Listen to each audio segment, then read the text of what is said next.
মধ্যপ্রাচ্যের রাজনৈতিক হিসেব নিকেশ পাল্টে যাচ্ছে প্রতিদিন। বন্ধু পরিণত হচ্ছে শত্রুতে, আর শত্রু বন্ধুতে। এরই মাঝে এবার ট্রাম্পের ইচ্ছা পোষণকে কেন্দ্র করে তৈরি হলো নতুন জল্পনা কল্পনা। সম্প্রতি ইসরায়েলের প্রধানমন্ত্রী নির্বাচনে অংশ নেওয়ার ইঙ্গিত দেন মার্কিন প্রেসিডেন্ট ডোনাল্ড ট্রাম্প, আর এতেই সম্পর্কে ফাটল ধরেছে নেতানিয়াহুর সঙ্গে।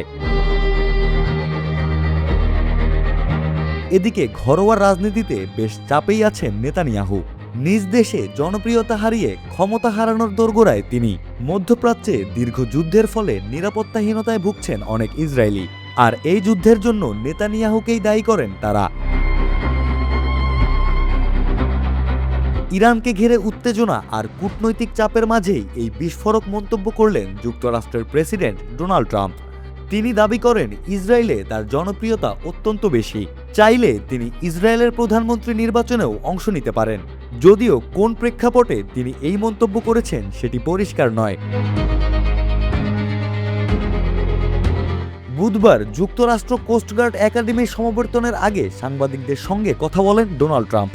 সেখানে তিনি দাবি করেন চাইলে ভবিষ্যতে ইসরায়েলের প্রধানমন্ত্রী পদেও নির্বাচন করতে পারেন। ট্রাম্প বলেন, প্রকাশিত এক জরিপে ইসরায়েলে তার জনপ্রিয়তা ৯৯% দেখানো হয়েছে। তবে ট্রাম্প কোন জরিপের কথা বলছেন সেটি পরিষ্কার করেননি।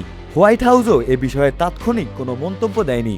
কিন্তু তার এই বক্তব্য মুহূর্তেই আন্তর্জাতিক রাজনীতিতে নতুন আলোচনা তৈরি করেছে।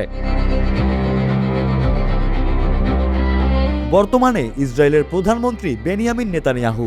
দীর্ঘ সময় ধরে তিনি দেশটির ক্ষমতায় আছেন।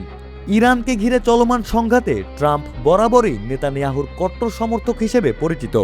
সাংবাদিকেরা যখন জানতে চান ইরান ইস্যুতে নেতানিয়াহুর সঙ্গে তার কথা হয়েছে কিনা, তখন ট্রাম্পের উত্তর ছিল আরও বিস্ময়কর। তবে নেতানিয়াহুকে প্রতিপক্ষ নয়, বরং ঘনিষ্ঠ রাজনৈতিক মিত্র হিসেবেই তুলে ধরেছেন ট্রাম্প। তার দাবি নেতানিয়াহু তার ঘনিষ্ঠ সহযোগী এবং তিনি যা চাইবেন নেতানিয়াহু সেটিই করবেন। একই সঙ্গে নেতানিয়াহুকে যুদ্ধকালীন প্রধানমন্ত্রী হিসেবে উল্লেখ করে ট্রাম্প বলেন, ইসরায়েলে তাকে যথাযথ মূল্যায়ন করা হচ্ছে না। বিশ্লেষকদের একাংশের মতে ইসরায়েল ইস্যুতে নিজের প্রভাব ও রাজনৈতিক গ্রহণযোগ্যতা জোরালো করতেই এমন অবস্থান নিচ্ছেন ট্রাম্প। ইরান ইস্যুতেও কড়া অবস্থানের ইঙ্গিত দিয়েছেন ট্রাম্প।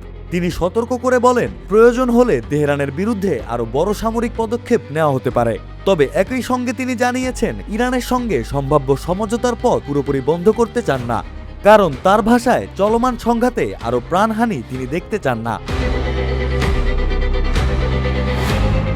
এদিকে ইরানকে ঘিরে নতুন এক খবরে মধ্যপ্রাচ্যের উত্তেজনা আরও বেড়েছে। আন্তর্জাতিক বিভিন্ন গণমাধ্যমের প্রতিবেদনে বলা হয়েছে, ট্রাম্প ও নেতানিয়াহুকে হত্যার আহ্বান সংক্রান্ত একটি প্রস্তাবিত উদ্যোগ নিয়ে ইরানের পার্লামেন্টে আলোচনা চলছে, যেখানে প্রায় $৫৮ মিলিয়ন পুরস্কার ঘোষণার মতো একটি প্রস্তাবের কথাও উল্লেখ করা হয়েছে। প্রতিবেদন অনুযায়ী ইরানের জাতীয় নিরাপত্তা ও পররাষ্ট্র বিষয়ক সংসদীয় কমিটির চেয়ারম্যান ইব্রাহিম আজিজি এ ধরনের প্রস্তাবের বিষয়ে ইঙ্গিত দিয়েছেন। ধারণা করা হচ্ছে সাম্প্রতিক হামলার পরিপ্রেক্ষিতে তেহরানের পক্ষ থেকে পাল্টা রাজনৈতিক ও প্রতীকী অবস্থান হিসেবে এই আলোচনা সামনে এসেছে। মধ্যপ্রাচ্যের পরিস্থিতি যখন প্রতিদিন নতুন মোড় নিচ্ছে, তখন ট্রাম্পের এমন মন্তব্যকে অনেকেই কেবল রাজনৈতিক কৌতুক হিসেবে দেখছেন না। বিশ্লেষকদের একাংশের মতে ইসরায়েল ইরান সংকটকে কেন্দ্র করে তিনি নিজের অবস্থান আরও আক্রমণাত্মকভাবে তুলে ধরছেন।